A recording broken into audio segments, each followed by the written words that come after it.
right. All right. Thank you, Catherine, and good evening, everybody. And thank you very much for attending and giving us some of your Wednesday night. Just a few quick provisos and disclaimers before we begin. I just wanted to state that as per museum regulations, I'm not speaking in an official capacity as the voice of the Holocaust Museum in this, strictly as someone who's been working there for a quarter century and his own personal perspectives and insights, and to answer any questions you have about this topic or about anything else. I gave a talk about a month ago, and it was mostly about working at the museum, what it's like, things that we've done, things that we do, a lot of people didn't know about, things we're going to be working on, some interesting backstories. At the end of this presentation, if you have any questions outside of this particular topic and you want to ask about anything about the museum or any subject related to the Holocaust or to history, please feel free to do so. It's open to absolutely anything. Paul, can I interrupt? I remembered what I was supposed to say. Yes. If you do have questions, right now we're going to be using the Q&A function for questions. So you'll see that at the bottom of your Zoom screen if you hover over the bottom. If you type the question there, at the end I'll be able to give the questions to Paul. We are only going to use the chat for technical issues because we don't want to miss a question as it goes by. So any questions, make sure you put into the Q&A and we will go through those at the end. All right, now it will go away again. All right, and a couple other things is that this is not a prepared speech or talk that I've given many times before. It's not a TED Talk. It's going to be very, very loose. It's going to be all over the place. If, as an attendee, you're looking for something very cohesive and very linear, I suggest you go ahead and go out now and do something else because I'm going to be very scattershot on this. Catherine from the library, Christopher, has helped me with a PowerPoint just to kind of jog my memory and talk about a few topics that I think are important about censorship during the Holocaust, of course, and the control of ideas and information and controlling a population through censorship. So, Catherine, if you could go ahead and start to share that PowerPoint, and I'll give you prompts on when to move through it. Wonderful, wonderful. Okay, and next.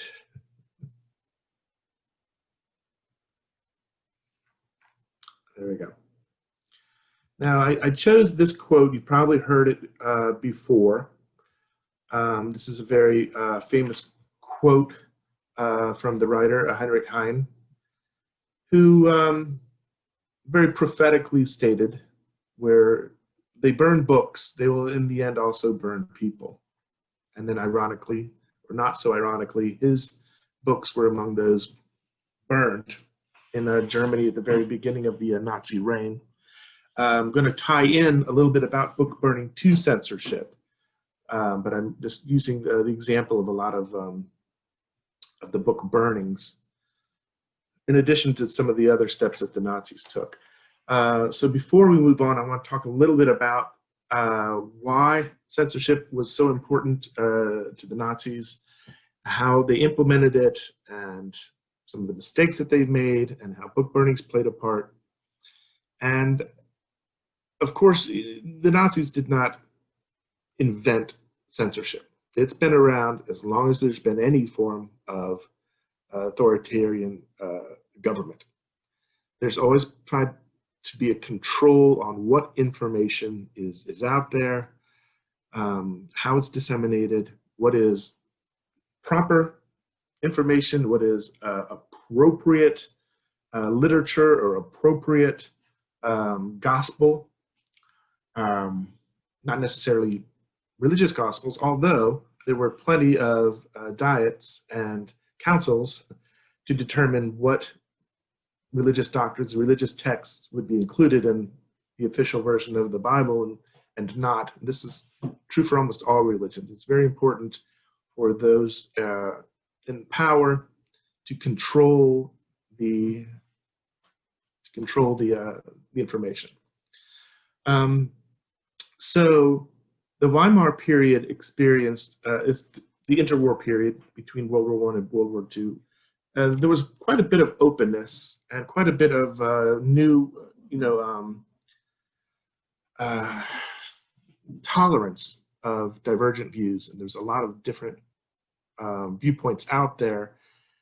The Nazis, this was something that they just could not and would not tolerate. And as soon as they came to power, they immediately set up the Ministry of Propaganda under Goebbels, who made it really one of the most well-funded and most important ministries in the whole Nazi party, in the whole German government.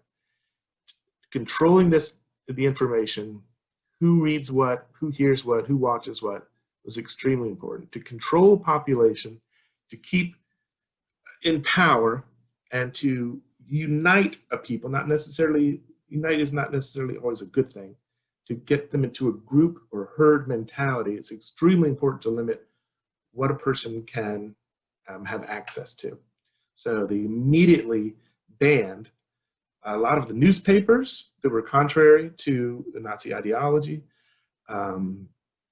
They made illegal a lot of foreign broadcasts on the radio. We'll get into that a little bit more.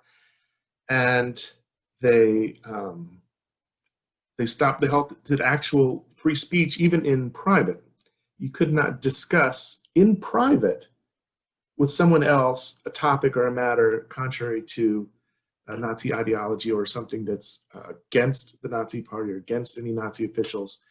Because if someone heard you, they could turn you in and you could be arrested and actually sent to a camp. I mean, it was censorship in its purest, truest, and most virulent form. Go ahead into the next slide, please, Catherine. I'm going to talk a little bit more about book burning. These book burnings were stated by the Nazis to be very spontaneous, and a lot of the Hitler youth were rushing into libraries and colleges, universities, school libraries, and gathering and burning these books. But it was actually a very orchestrated effort, and there was an official list of books considered appropriate and inappropriate.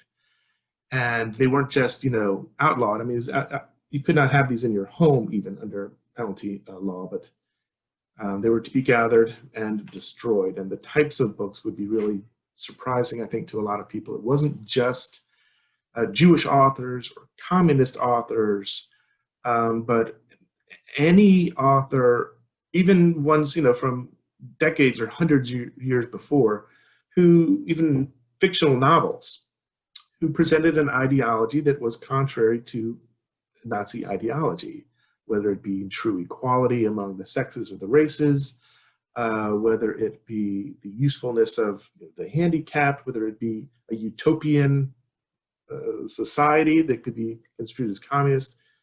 It really is a staggering amount of books that were burned. Ideas were as dangerous, or actually more dangerous to the Nazis than armed insurrection. Go ahead to the next slide.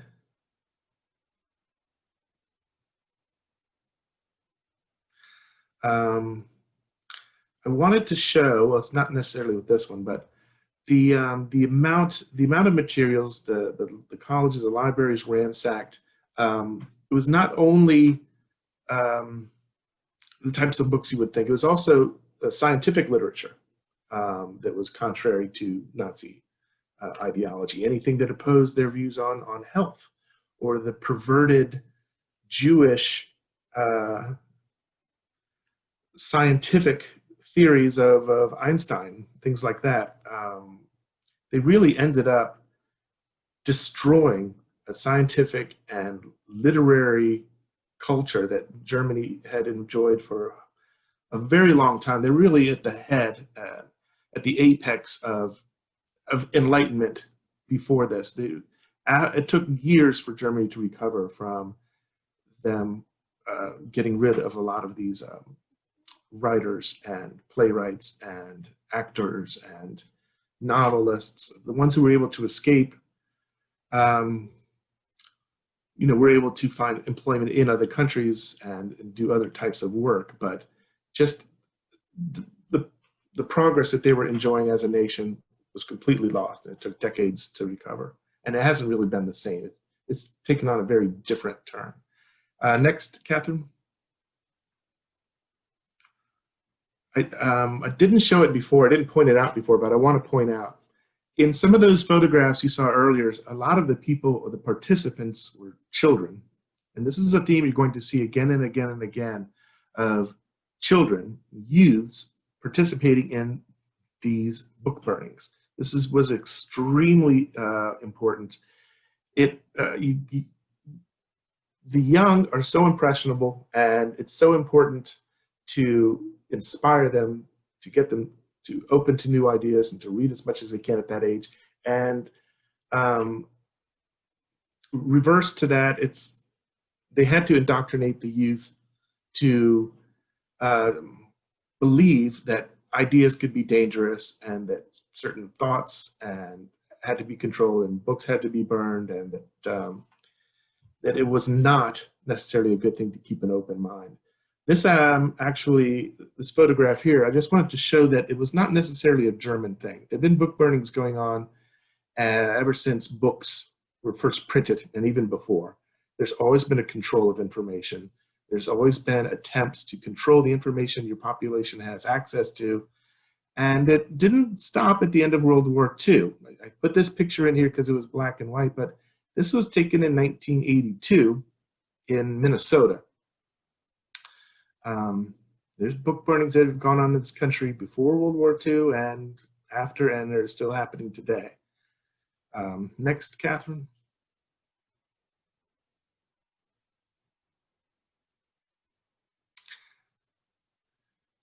This is a burning of the Harry Potter books that happened in more than one community. If you notice in the photograph on the right, the children. Again, you're always going to see youth and children involved in this. It was not them, it's not a grassroots movement from children, but it's very important for the people who wanted this information censored and banned to include the youth in this, to drive home the fact that there's good books and there's bad books. There's good information, bad information. There's good ideas, there's good philosophies, and there's evil, bad ones. And instead of teaching them that, yes, there are some evil philosophies out there, and there are some books that are truly evil, it's best to know that they exist, to learn about them and why it's important to understand those points of views and why they might not necessarily work for society, rather than to say there's no place for them to be, they shouldn't exist, so people shouldn't express these opinions, they have no right to express these ideas. Now, that's just not true democracy. The problem with censorship is that it's not gray, but censorship in the name of controlling a population to get them to think one particular way and not let them have access to other ideas is very different from complete and total openness of non-censorship of anything. You should let anyone print anything and say anything. That's just not the case. There really should not be a chance to print something that's insightful to violence and to hate. That's really not, moral, but it's of course not for me to say, and it's very hard for a government to say when the First Amendment, when free speech has to be fully expressed, and when there has to be some control on it. There has to be, if you wanted to print a book and just state complete falsehoods and slander against an individual, there has to be protections for that. So again, I'm rambling a little bit, but it's very, very gray. But I just wanted to show with these photographs and some of the other ones that there's always been book burning. This very black and white attempt that no, this kind of thought, this kind of expression, this kind of artistic license should not exist. And it's for the best of the society, and it's for the best of everyone. There's a lot of people who think they have the interests of everyone else in mind when they do censorship like this. The next slide, Catherine. There was, it wasn't just books that was censored in Nazi Germany. It was any kind of idea. It was any kind of artistic expression. The Nazis were actually very concerned about art. And they felt that art should only glorify and exemplify Nazi ideology, the purity of the Aryan man and the Aryan nation, and anything remotely abstract or modern or different or very foreign, Asian art, African art was considered degenerate. They actually were so concerned about this, they created this art exhibit called this, the Degenerate Art. And there was a very large one in Berlin, and it traveled, and there were other ones in other cities. And what they did is they took all of the banned art, all the art that they removed from the museums and removed from the art galleries, and they put them in this exhibit to show Germans, this is bad art. This is art you should not be looking at. This is sick art. This is the art of a perverted, twisted mind. They would actually show some of these paintings next to drawings that were done by schizophrenia patients in mental institutions and say, see, this is just a warped, diseased mind. And next to these exhibits on the degenerate art, they had art shows of Nazi art, what was considered proper Aryan art. And the interesting thing was that the crowds that came to see the banned art outnumbered the official Nazi art 10 to 20 to 1. Nobody wanted to see the Nazi art. Everyone wanted to see the banned degenerate art because that was what they thought was interesting. And so it kind of backfired a little bit. But next photo. They only wanted this to run a little while, but these shows ran quite a bit because the crowds really wanted to come and see this art. So people, you know, they like what they like. You can't really tell them what to like when it comes to art, but the Nazis definitely tried. And it wasn't just that, it was censorship of radio. There not only was foreign broadcasts banned, but radio stations in Germany were all controlled by the Ministry of Propaganda. And to make sure that Hitler and the other Nazi leadership speeches were reaching every community and every person, they actually started manufacturing these radios, the Volksradio, the People's Radio, and they tried to keep the price down as best they could to get them out into the communities to make sure everybody had access to these radios and could only listen to the proper Nazi speeches. So this poster translated is all over Germany, you hear the leader with the people's receiver. This was a very large and expensive effort on the Nazi propaganda ministry's part. Next, Catherine. So I think I put these out of order because I was still talking about art, but I'll go back to the show. The show was, like I said, extremely popular. A lot of people wanted to see it. A lot of the art that was officially supposed to be destroyed after this, but there was a lot of people in the Nazi hierarchy who saved a lot of this art, not because of what they thought was its value intrinsically, but because they knew that people wanted to see it and it could be worth something. It was actually just a form of currency that they hoped to maybe sell abroad, keep for a later date and sell. So a lot of this art actually survived, and there was a reproduction of this show done in Washington a few years ago, and it was actually a really interesting show. Next, again, I just want you to notice these crowds. I mean, these people around the corner, around the block, waiting in line, not to see the official Nazi art, but to see the so-called degenerate art. So my original point was that censorship in Nazi Germany was in all and every aspect. Any time there's a flow of ideas and creativity, the Nazis needed to control it and censor it. Next slide.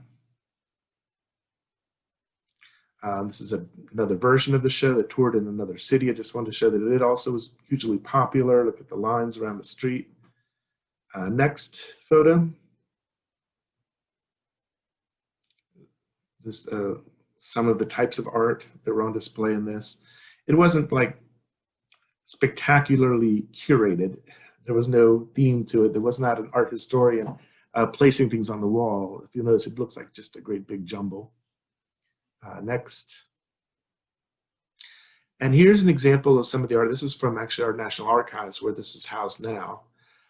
This is the kind of art that would have appeared in the official Nazi Aryan approved art shows. And as you can see, there's very little art to it. Some of it has pretty good illustrators working on it, but there's no real art at all to it. It's really the most uninspiring, boring, and puerile stuff I've ever seen. I had to go through like hundreds of these for an exhibit that we did on propaganda about a few years ago.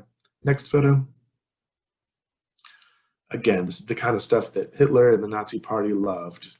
Hitler as the savior, very religious symbology, and the adoring, weeping people. I mean, it almost looks like a crucifixion scene if you'll see down at the lower left, where they're almost, mourning him, although they're supposed to be weeping with joy. Instead of the dove being released of the spirit of the savior, you've got the good old Nazi eagle. The young boy standing behind him, who knows? There's definitely a lot of homoeroticism to Nazi art, that is for sure, if you notice the shirtless male workers in the lower right-hand corner. Next. And, again, this is the kind of stuff that he loved and the Goebbels loved, and that they thought that this was going to be the future of Nazi art, just glorification of the Nazi ideal. Next. And these are some of the statues. Again, if you notice, it's all typical Nazi neoclassical, but very, very, very uninspired, very dull. There's very little fluidity and movement to it. There's very little storytelling. It's typical fascist, totalitarian art. It's not that dissimilar from Soviet art, even though they're at the other end of the political spectrum. Next.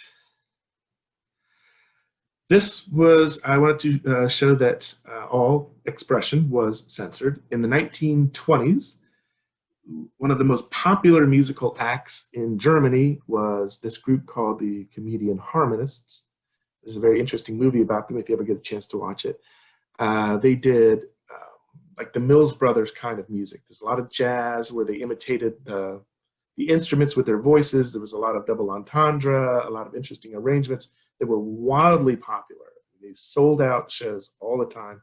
Their records sold more than any other records. But 3 of the members were Jewish, so just for that alone, even though the songs were completely appropriate and in line with the Nazis' rules about what is considered, degenerate or what is considered Jewish, didn't matter. It was, even though they actually had a few Nazi followers, the Nazi hierarchy who loved them, members were Jewish, they were banned. So if you stayed, if you left the country. But music too was something that's under censorship. You censor everything, even music, even something you think is innocuous as music, even music written 100 years before. Next slide. Jazz, of course, was considered very degenerate, American, mixed race, mixed blood, heathen, Negro music with Jewish writers. Notice the star on the lapel of this saxophone player. So jazz music was verboten, absolutely not allowed. Next. Again, jazz, and they're just trying to show that jazz was a perverted Jewish invention and was not healthy for the German people, the German race. Next. This was to show that even in Nazi Germany, youth is youth. Not all the youth were completely indoctrinated. There's always rebels. There's always going to be, in any society, any country, there's going to be a segment of the teenage population who will rebel. What they're rebelling against is whatever their parents are for, whatever the government is for, whatever is popular, that's what they're rebelling against. And in Germany, there was a small group called the Swing Kids, the Edelweiss Pirates. You might have heard of these people. I think there's been a few movies made on them, but they loved jazz music. They loved dressing outrageous, and they had their own slang. I mean, these guys would frequently get rounded up by the authorities. They would get beaten up by Hitler Youth all the time, but they did exist. So there was this little interesting subculture of people who did rebel. There's always people who knew in German society that these books should not be banned, that there should not be censorship of newspaper or writing or music, but they were in the minority, and of course, they suffered greatly if they tried to say anything or stand up to it. But some of these teenagers did. Next. I just wanted to also show that it wasn't just so-called degenerate music, but any Jewish composers. So Mahler, next. And, oh my gosh, I forgot who this is, but he's at the bottom of it. I think it is, can you read it, Catherine, or you can state it, or anyway? It's Felix Mendelssohn. Mendelssohn. Sorry. So it's all right. Oh, it's I can make the screen smaller. Do you want me to do that, Paul? Yeah, maybe. I'm so sorry. No, it's not you. I lost it all now. Yeah, oh no, I know. Again, if I'm boring anyone, please feel free. You can just bug out. I know I'm a bit of a free-form rambling, but when it gets to the Q&A, that's when I can answer particulars for you and stuff I'm sure you really want to know or you're curious about. Try to do present again, but it might, okay, so what I have to do is I think I'll have to have it in where you can see the things in the side. That's fine. Okay, all right, cool. Then let me start it again. You'll just see. All right. Mendelssohn. So, I mean, basically what I was trying to state is that censorship is in almost every government for different reasons, but in the Nazi government and Nazi ideology, it was extremely severe. It was all-encompassing. It was in everything. It was in school textbooks. It was in the funny papers it was in the shorts before the movies. It was absolutely everything had to conform to Nazi ideology. There was absolutely no room for contrary thought. But censorship does exist in every country, in every society, and in democracy, and even in ours. Next.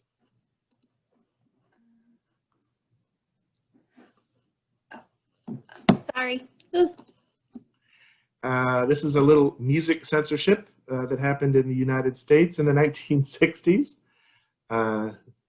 John Lennon was quoted out of context in an interview he was doing where he stated that the popularity of the Beatles was just insane, that everyone was screaming about them. They were in all the newspapers, that they were even bigger than Jesus was in the lives of a lot of people at that time. They were more popular than Jesus, bigger than Jesus.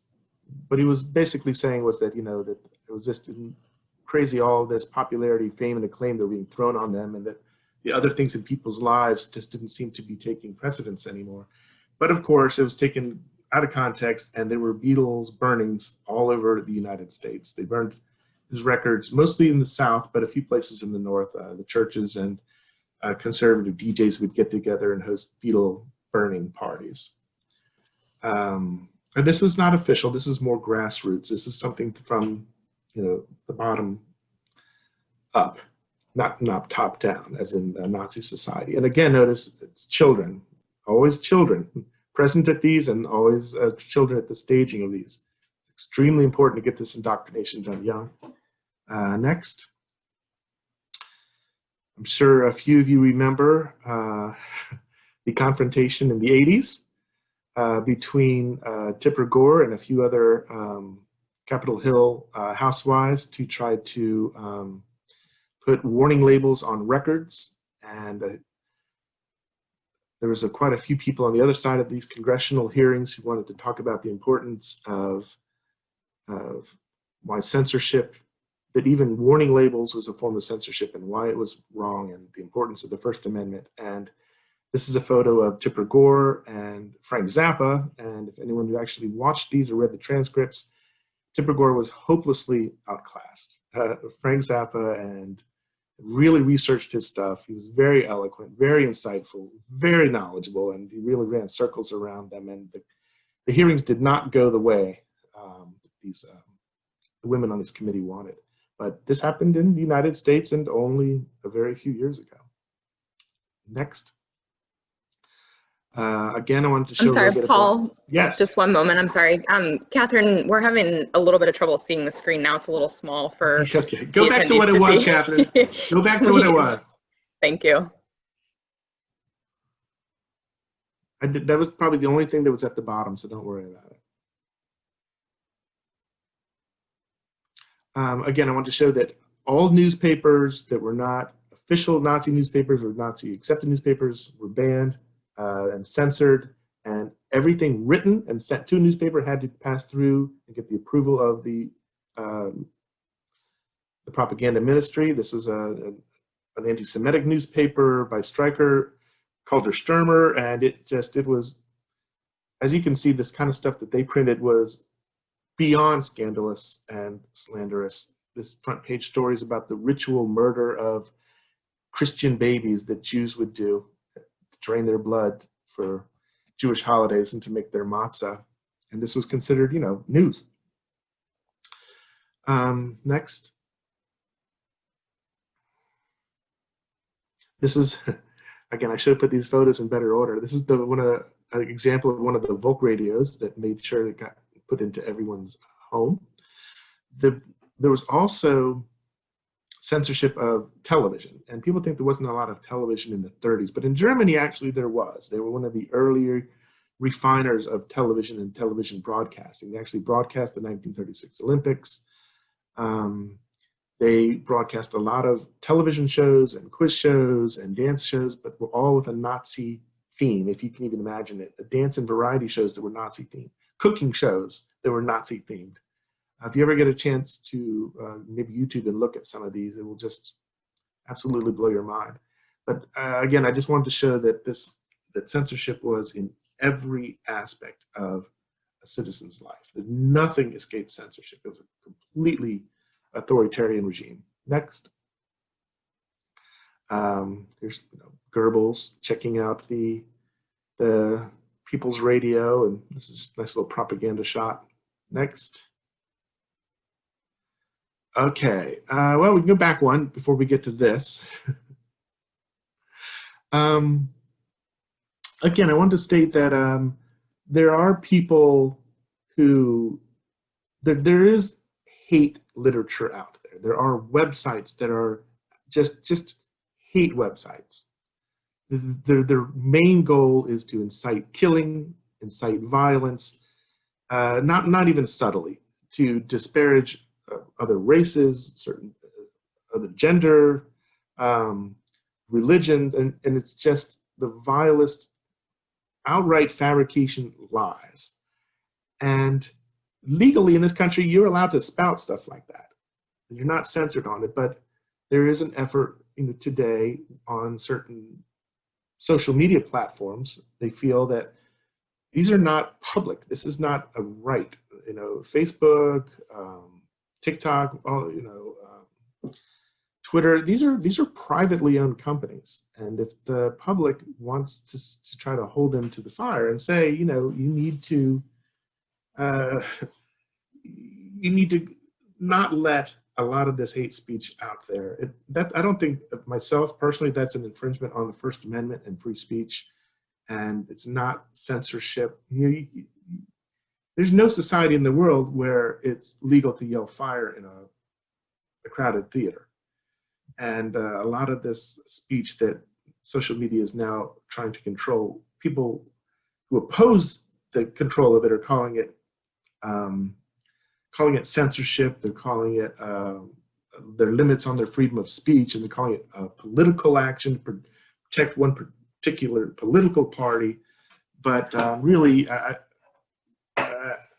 myself and a team of mine has looked into this issue quite a bit because of an exhibit that we recently put together on the Rohingya genocide and the role of social media in inciting riots, pogroms, massacres, and murders in Rohingya, where there's absolutely no restrictions at all on their social media on American platforms, and the kind of the misery and death and chaos that it caused.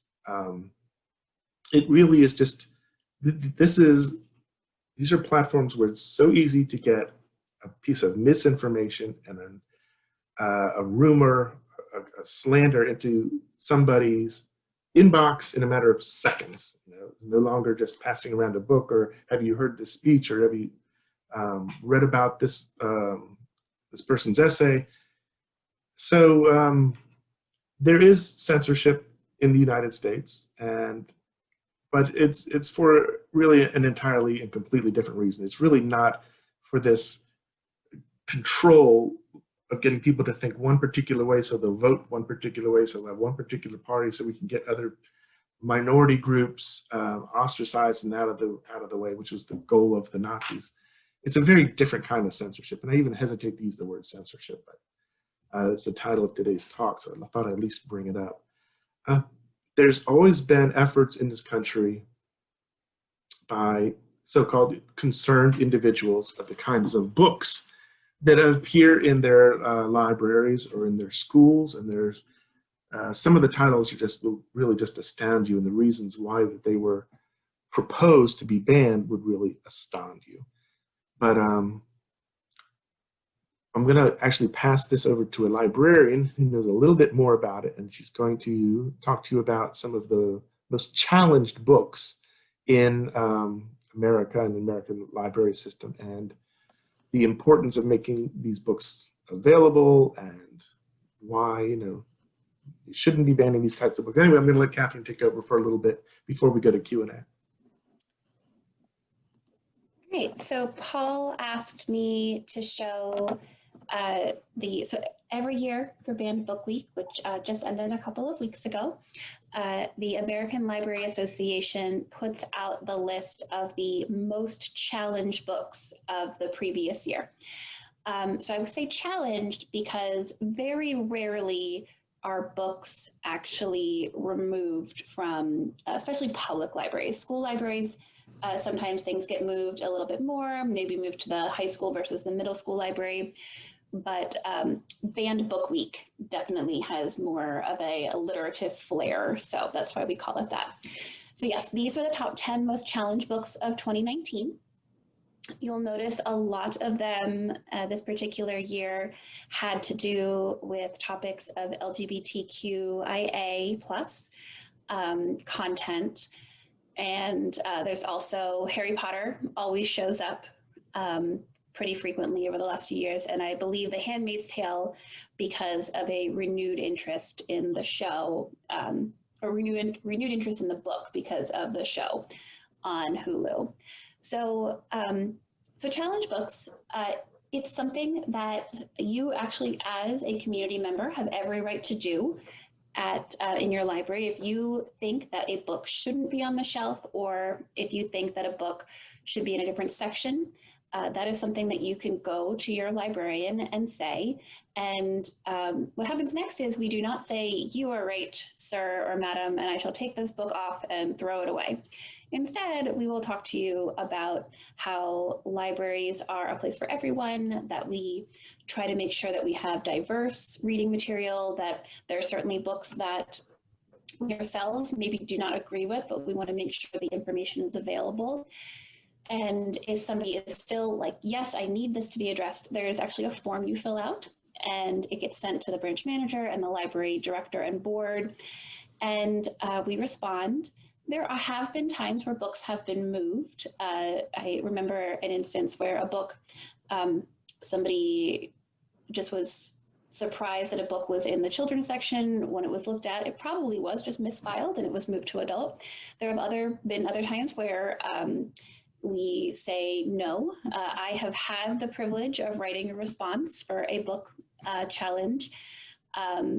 And we go through peer-reviewed articles from Library Journal and other peer review journals, usually of libraries, and address why it is an important book for the collection. So actually, when I got to do it, it was the challenge was given to me during Banned Book Week. So for a moment, I did think I was being library punched, but no, it was an actual challenge. So yeah, that's, if anybody has questions about Banned Book Week or different challenges, please let me know. But there is a quote that I'm going to completely mess up, but it's something along the lines of the best libraries has something in it to offend everyone. And I think that is very true. So I'm gonna turn it over. I'm gonna stop sharing my screen, and I am going to, so I think I said this at the beginning, but I just want to reiterate it. If you have questions for Paul, I'm going to have you type them into the Q&A at the bottom of the screen, and that way I'll be able to see them to give to him. And I know that you can only see yourself in here. You are not, there is not just one person, there is, it looks like at least 8 attendees, so you will not be speaking into the void if you have questions. You're not wasting Paul's time or mine. Please ask questions, and like Paul said, if you have questions in general for him or this particular topic, he has given you free reign.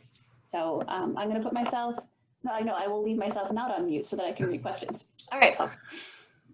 All right. Well, again, you can go ahead and just ask anything related to this topic or not. And I wanted to also say, I was going to say at the beginning, but I forgot. Please don't be too scared by the hairy beard and the long hair. I'm usually actually short-haired and clean-shaven, but since the first day of the quarantine, when I started working at home, I vowed not cutting anything until I go back to work. So I had no idea it was going to be this long. It's probably going to get a lot longer.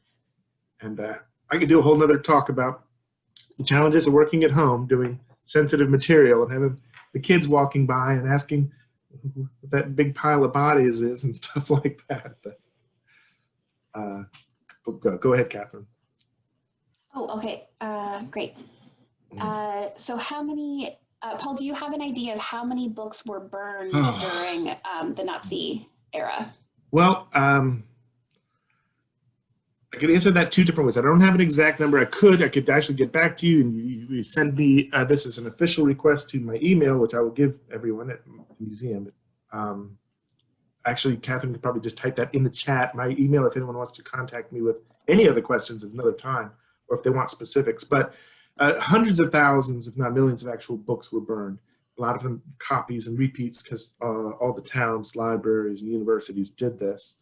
But hundreds of authors, and just a wide array of authors, not just Jewish authors. I think I said before in another talk, people like Helen Keller and Jack London and Albert Einstein, and just they really decimated their library. Actually, worse than decimated their library. A decimation means 1 out of 10. I think a much higher percentage of the libraries were actually purged during that time. This was not just a select few books. There was a really significant number of books.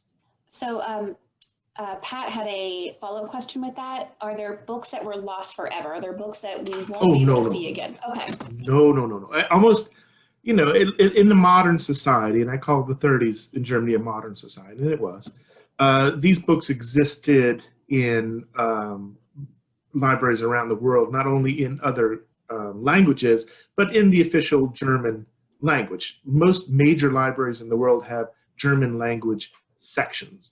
So no, this was not like the tragedy of the fire of Alexandria, which I will affix no blame to, but it wasn't something like that where, you know, 3/4 of Aristotle's books were burned forever and never to be recovered and that kind of thing. It wasn't a permanent loss, no. But it was definitely a loss for Germany, because actually in 1945, one of the first things the Americans did once they started their occupation and denazification of Germany, there were book drives in the United States to collect books from libraries and individuals and pack them in boxes, and they were shipped over free to Germany to restock their shelves. It's really kind of amazing. Very little known story.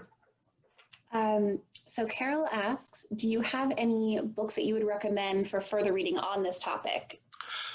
What a great question. And yes, there are definitely some. There's one of my favorites is one that I helped work on, so of course it's my favorite. No narcissism here. It's called Fighting the Fires of Hate. It was a companion piece to an exhibition that we did on book burning and censorship. And it's not as broad as, I don't know what you're looking for, but as far as the Holocaust is concerned, it's very easy to read. It's not too academically toned. It's actually made for the average book reader. There's lots of nice visuals in it and modern anecdotes to keep your interest. But anyway, yeah, Fighting the Fires of Hate. But there, again, if you want others more than that one, send me an email and I'll compose you a really wonderful bibliography. Okay, next question is, let's see. So does the term fake news and or the constant assaults on the free press by individuals in positions of governmental power raise red flags and or follow a disturbing pattern? I am going to say that Paul does not need, we have asked Paul to a degree keep things neutral, but I will still I can skirt it. I can skirt it. Actually, almost verbatim translation, the Nazis actually used the term fake news for foreign broadcasts and for books and newspaper articles that made its way into Nazi-controlled areas. And it was actually very just simply labeled as fake news.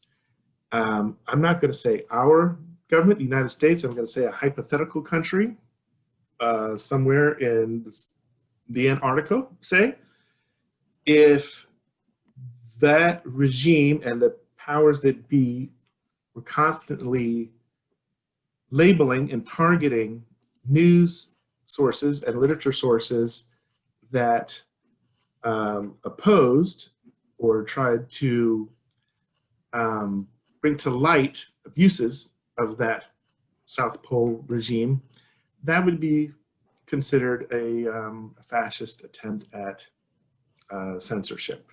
I'm talking strictly about the Penguins. Nothing to do with this country. It's strictly hypothetical.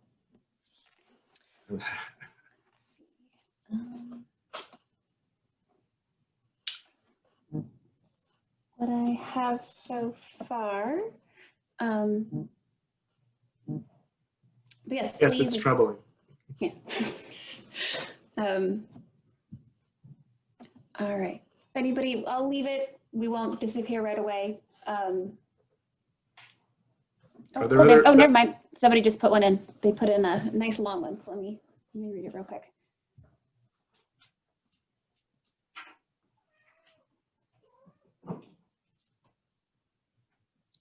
Was there other questions? Or are you looking at them now? I'm seeing if there's any more.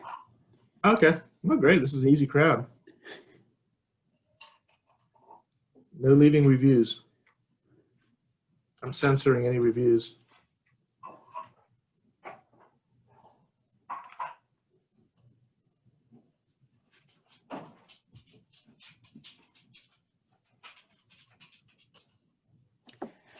Okay, so, all right, so Antifa was burning books in Portland a month ago. Well, They also will kick professional journalists out, so only Antifa members are taking video that they can edit on their own and release on social media, which is why most unfavorable footage from them comes from independent undercover journalists. The Antifa BLM movement is supported and enabled by certain government officials. Do you see similarities between the socialist communist movement of youth hyped up on social media in this country? And I'm going to answer that blanket by saying whether left or right, regardless of intentions, you could have the purest of intentions when you're trying to ban certain information from getting out there. And I'm not talking about pure hate speech. If they're burning, pamphlets saying, come join the Ku Klux Klan because we've got to get rid of the Jews and the African Americans, I don't consider that kind of book burning to be censorship, and I don't find that particularly troublesome. I'm really more concerned about, even though the government may support, and certain individuals in the government may support some of these very, some of the a fringe group, I'm not going to say the ones you named are, I'm just saying in general, a group that's expressing immediate action and it is trying to destroy data and information like this. I don't consider that really top-down official censorship. It's really someone's choice to take. I don't agree with it. I mean, I will tell you my political leanings lean very, very left of center, but I really don't. I'm not for a lot of the speech that's being banned on campuses.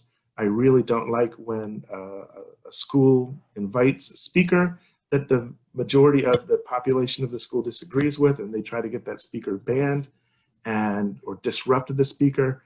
Actually, I'm very old school in that I find that extremely distasteful, and I don't care who they're inviting to speak.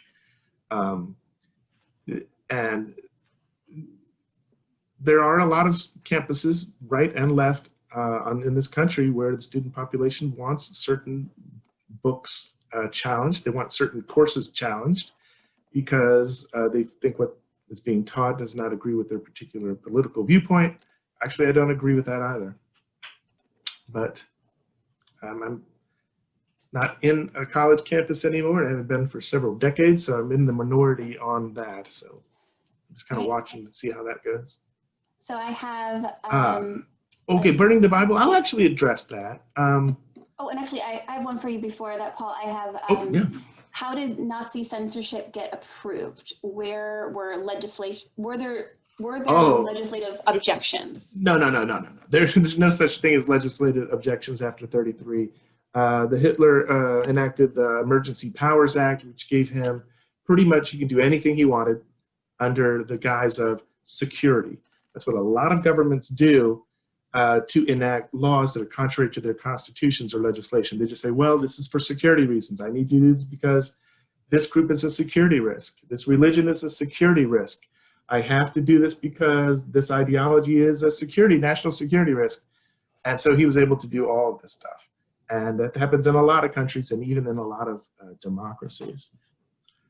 As to the Bible, it's yes, it's distasteful. And yes, it's very upsetting. But the thing about someone burning a Bible or burning the American flag, people find it very, very distasteful, and it goes against their core values, whether you're a Christian, not a Christian, whether you're a super patriot or you're not a super patriot. You kind of have to let that kind of speech happen legally, as long as it's, like I said, if it's their own copy, and it's not the government saying we have to burn the Bibles in these libraries, we have to pull these Bibles and burn them.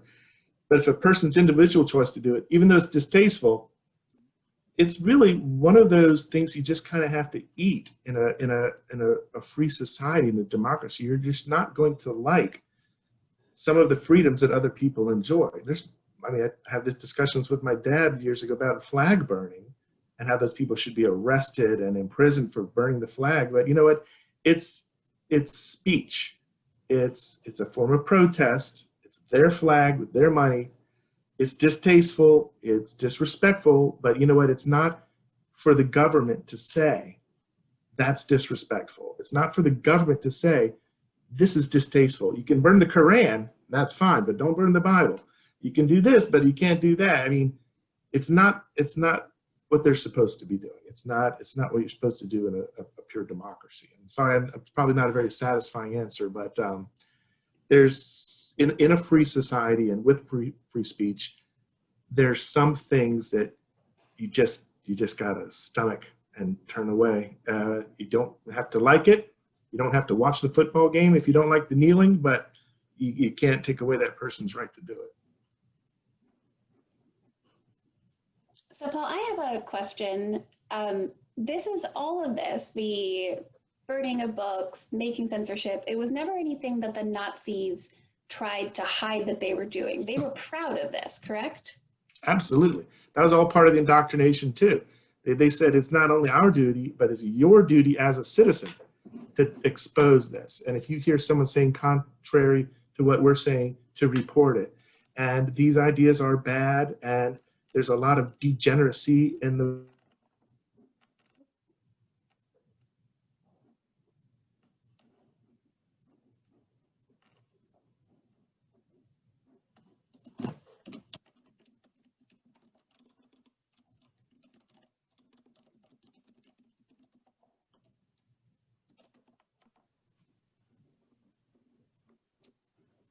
if I'm frozen, I'm sorry. You're back. Okay. Someone's probably using the microwave in our house. So the other limitations of homework.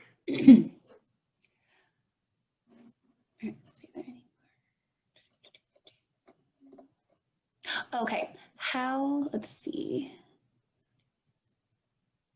So how did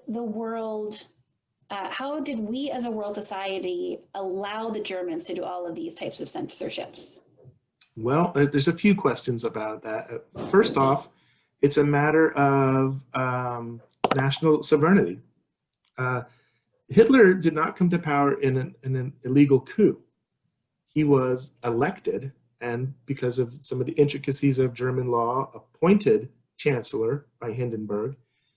These powers that he enacted were already on the books, that he's allowed to use them. This was a country that was enacting laws that were perfectly legal within that country. And before, the United Nations started coming up with crimes against humanity and things like that, it honestly wasn't the business of other countries. I mean, we protested. We said plenty. There's tons of newspaper articles and speeches that were given decrying the lack of freedoms and the censorship going on in Germany. But as far as what we could or couldn't do, nothing.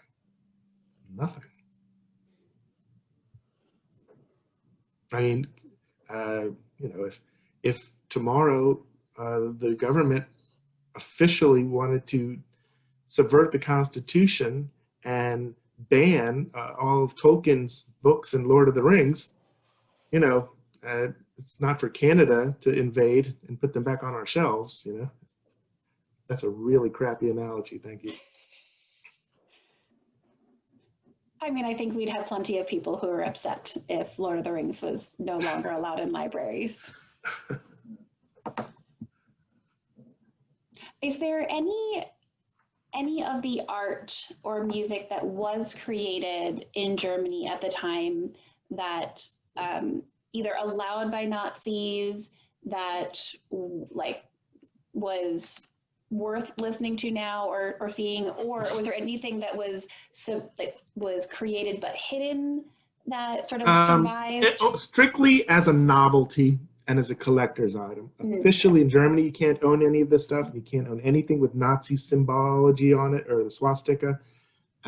Actually, interestingly enough, when America went over there with Russia and England and occupied and saved Germany from this regime, one of the first things they did are bonfires and burnings of Nazi paraphernalia, Nazi posters, Nazi swastika flags. I mean, there's lots of film footage you can find online of soldiers burning all this Nazi paraphernalia.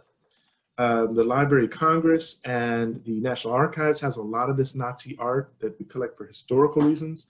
A lot of Hitler's art is collected. Hitler, he could have made a very good living selling scenic cityscapes to tourists, but he was very bad at people. He couldn't draw or paint people, so he was a rather mediocre artist. But it's not like there was these really brilliant artists who, oh, I have to paint Nazi approved art now, so I'll do that, and it'll be just as beautiful because I'm a genius. No, that didn't happen. They just didn't paint anymore. They're like, you know what, I'm going to say what I want to say and open up eyes to this vision that I have, or I'm not going to paint at all. So, I mean, they were like, and as you saw in a few of those paintings, there were some very good illustrators, people who would have been, you know, the German version of Norman Rockwell. But, I mean, as far as visionary artists and who were Nazis, I can't think of one, or music, really. There's very little new composition. It was mostly, they were approving or disapproving music that was already produced. There was some music produced, but it was very, very milquetoast. There's nothing stirring. So, Paul, I got a question. Somebody wasn't able to put it in, but they messaged it to me privately. It said, why does it seem that other genocides that have happened do not get the same news and attention the way they should? The example they give is Darfur, where some people are trying, or where people may be trying to bring it to light, but it seems that politicians don't want to touch it.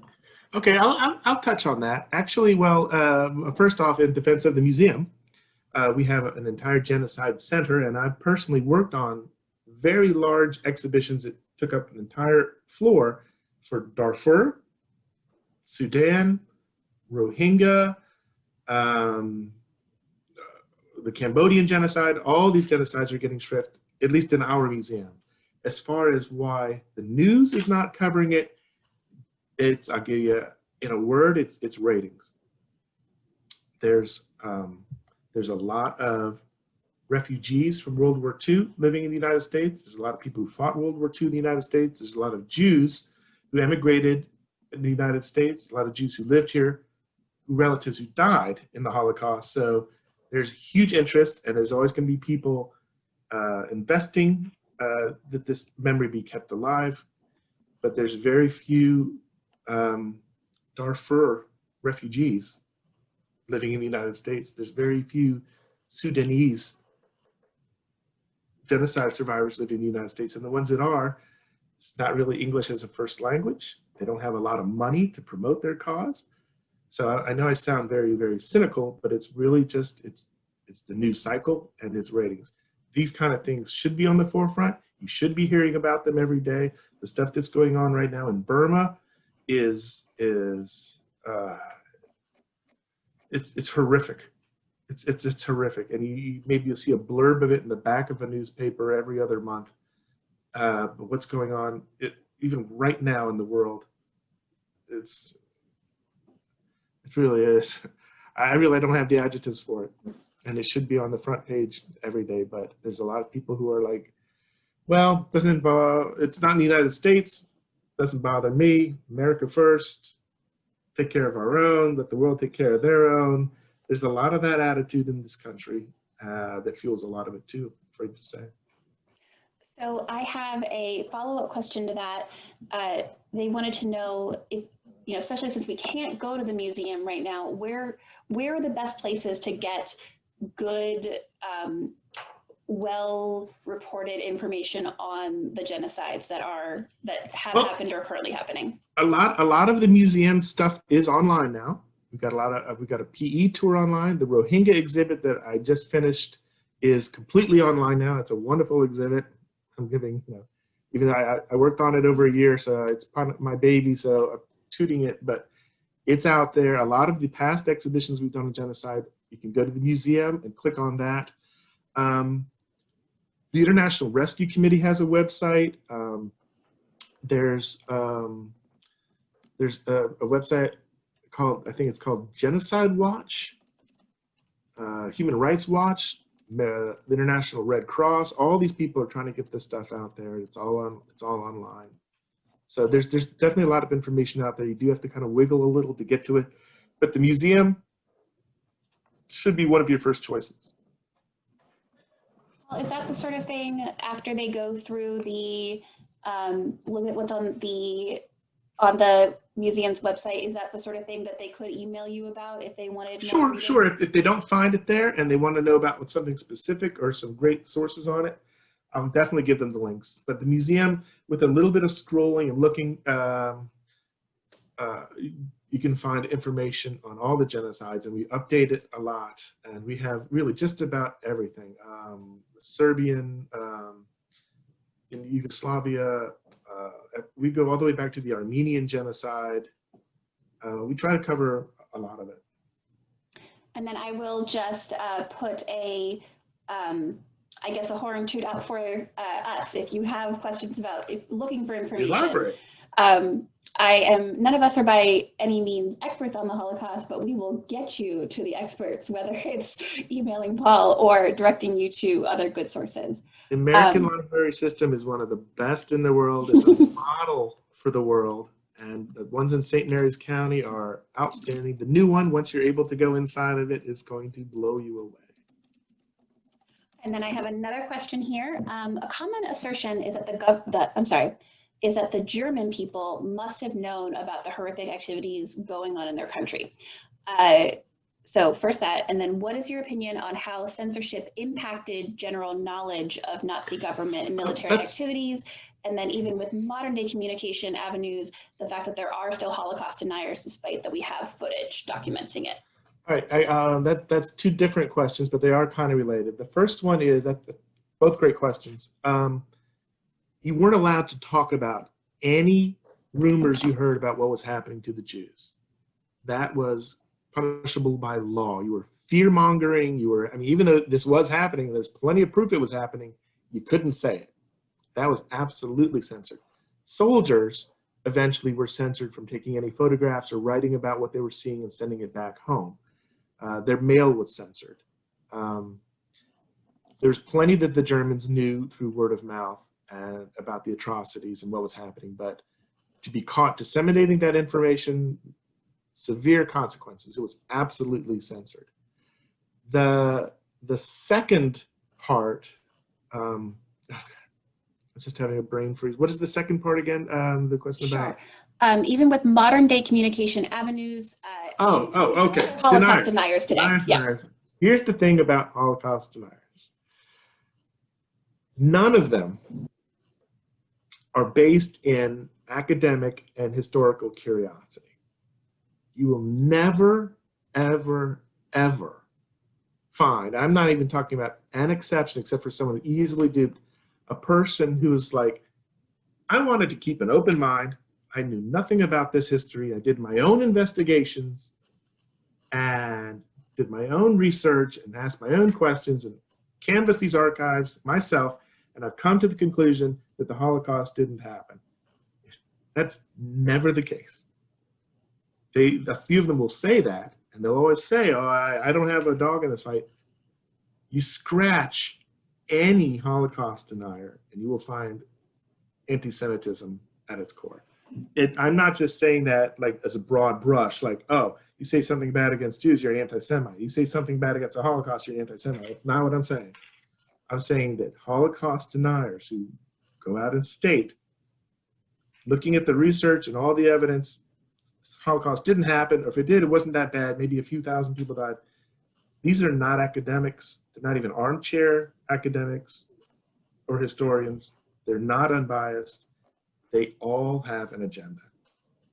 Every single one of them has an agenda against Jews, against Israel, or against minorities. It's in every case. That's the thing about Holocaust deniers. It's almost a myth about Holocaust deniers where, well, this guy's a historian and he's done this research and he visited Auschwitz and he took these tests and chemicals on the walls.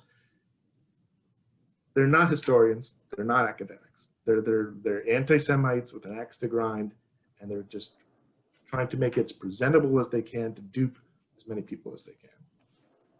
I feel very strongly about this, obviously. And one last question that was messaged to me was basically, could this happen again? Well, as you can see from our genocide board, it happens every day. It happens all the time. A lot of people are under the impression that yes, genocide still happened, but it's in these very underdeveloped third world countries with those gangs and militias, and it couldn't happen in a modern Western society. It absolutely could. There are certain governments that we are tracking, and there are certain politicians we are tracking who are actually laying the groundwork and are making it as possible for this to happen today for maybe different groups, but for a mass genocide to take place with the support of the populace, even at a faster pace and more insidious pace than what happened in 1930s Germany. In Western, modern, first world societies. I'm not going to get into specifics, but there are some very scary parallels. And the short answer is yes, yes, yes. Yes, it's incremental, it's step by step, it's getting the people to climb on board, and the biggest thing is fear.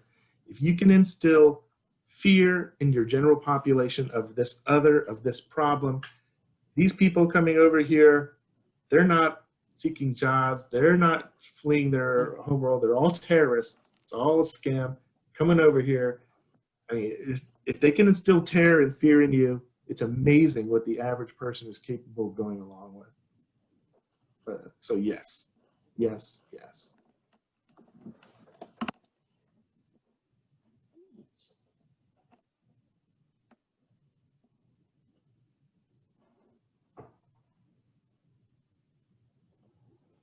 And so I don't think I have any more questions. So I'm just gonna add one more.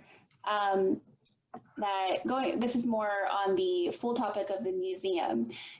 When it's open again and when we can go, and or with the website, if there's things on there, if we had 10 minutes to view the website, or if we had 1 hour to go through the museum, what's the one thing that we have to see when we go? Well, the museum is going to be reopening very soon to an extremely limited audience. We used to get thousands of people a day. Now we've put up all sorts of new barriers and guards and distancing, and a maximum of only 400 people a day. It's a very different world until things change in the rest of the general population. The museum takes this virus and quarantine extremely seriously. Almost every single one of their employees is working from home. Very few that go in, and they go in teams of 1 or 2, and they take much longer to do than what they used to take. If you only had a little bit of time, it really depends on your interest. You can actually type in keywords in the search on the website and go right to articles or exhibits of your area of interest. If you're more interested in propaganda, or if you're more interested in eugenics and Nazi racial science, or if you're more interested in exclusion or anti-Semitism, there's so many different topics. The museum covers so many different things, and it's over so many years and so many different genocides. It's really what you personally find the most interesting. Sorry, it sounds like a bit of a cop-out, but no, I think I mean, there's so much info, and I did just put the link in the chat, so people can go explore. Great, thank you. And again, I know I keep apologizing, repeating myself, and I know this is not an extremely polished talk. I'm just very good friends with the librarian, and she's always interested in this stuff, and she's asked me to do this, and I don't usually do this. I'm usually, probably the most I've talked in 2 weeks. I usually just, my face is in a book, or I'm talking to a survivor, or I'm in a library. So this is a very different change of pace for me. No, I want to just finish up by saying, Paul, thank you so much. I am very grateful that I did not have to twist your arm too much to come and do library presentations for me. I have had multiple people already tell me for this program, I already had plenty tell me for the last one that they loved it. And I've already had people messaging me that they've really enjoyed this. And oh, great. A lot. So good to hear. Thank you. More than welcome. So Paul's email is in the chat. Let me make sure I did send that to everybody and not just to Paul and Sarah, because that's totally possible. Yes, to everybody. And the website too. Take Paul up on it. says that he doesn't mind getting emails. You should believe him because he doesn't lie. No. And I think that's Not to all strangers.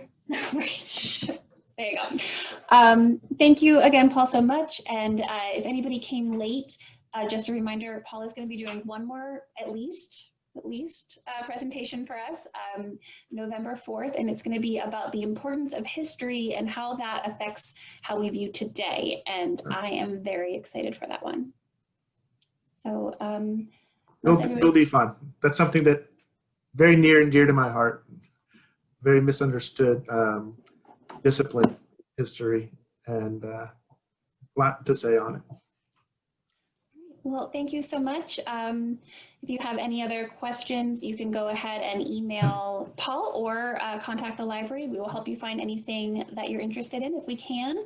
And thank you so much for coming and for sitting through a Zoom meeting. I know people do that all day at work, so the fact that you'll do it for us for programs in the evening makes us very happy. So thank you all so much for coming today. Thank you all.